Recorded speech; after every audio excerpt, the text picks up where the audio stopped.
drivers in. So for them, it's a case of make sure everybody's done their laps, get the quickest driver out in the best of the conditions, all that sort of stuff. So we've still got 40 minutes left to go.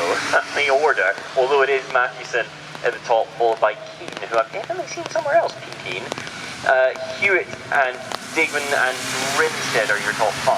They're all scattered by around about 4 seconds for the top 5. Grimstead and Digman very close together. They're only about 200 between those guys. It all set to change. You've got the timing. It is available on msvr.co.uk, I presume. msvracing.com is where you can find it. If you just type MSVR, it'll come up. Or, of course, TFL timing. You can also find it. Just Google something along these lines, you'll find it. You'll be able to see all of this. But the time's very much going to change because we're, barely a third of the way into this session. That's right, plenty of time to go yet. And it's interesting that obviously the cars appear to be allowed a set number of crew. I think forward they've got bibs with numbers on the back. But quite a few of them also got racing numbers on. There's people in there actually doubling up as pit crew and driving crew. Well, this is... I got a phone call earlier this week actually. Offering you a drive? No, very much not. But I'm on here for the British GT. I'll be in the pit lane during practice, getting interviews and all that sort of stuff, hunting out the scoop. And I got a phone call saying that I'll need to have both a hard hat and fireproof overalls on for that. So I will look like somewhat of a joke, I think. But when there's refueling, there's a chance that the fireproof are mandatory. There's only one person allowed to handle the refueling as a result of the regulations, so it could be something to do with that as well, the fireproofing. It is. The Le Mans and things like that, they've like did fireproof suits for everybody for many, many years, be you photographer, media or whatever. Yeah. Yeah, which is part of it, to be honest. You can see why if they are fueling a very hot car. But this is where you start looking for a driver about your size and wondering if they've got an old race suit. Yes, that's what I'm doing. Mark Werrell very kindly has offered to give me one of the race suits lane, which is nice.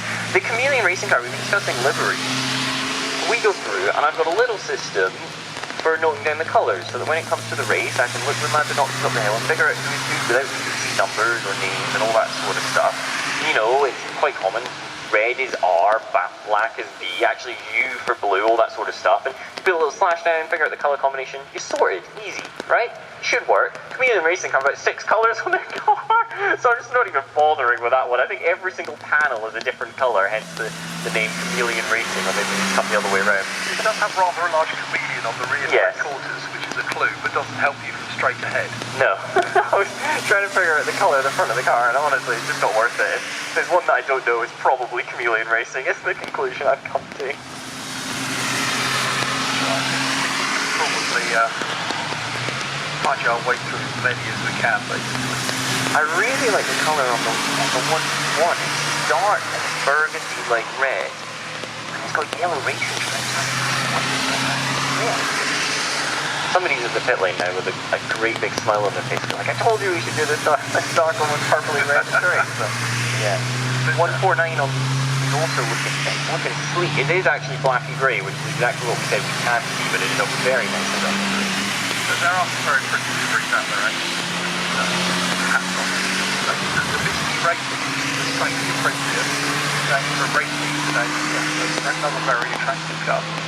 It's quite busy in the pit lane here now. Actually, cars coming in and parking at sort of that 3/4 angle, so it doesn't look very tidy as they come in and out. Yes, it's in the regulations now for cars like that, giving it a read through. And I presume just because the number of cars they have, they need to fit them in the pit lane. Wonderful little slide on the Texaco liveried Fat Boys Racing. I can't say that over and over on the commentary.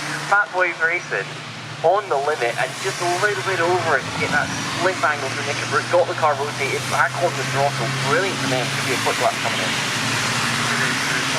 I hate to go back to this, but I'm still loving the system. Watching everyone slows down at the end of the lane, waves an arm on the sensor and it goes on the grid. So, fantastic. The amount of times I've done races where you haven't quite known who's in the car at any one time. To actually know across a 5-hour race, it's going to make our lives wonderful.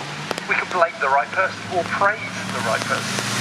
Yeah, I remember my first weekend in Oulton in the Cup where they do mandatory pit stop and a lot of drivers got back in the middle of their hour-and-a-half race.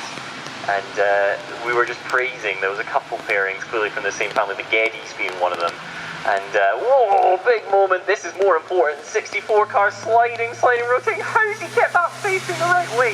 He had a huge snap of oversteer as he stepped on the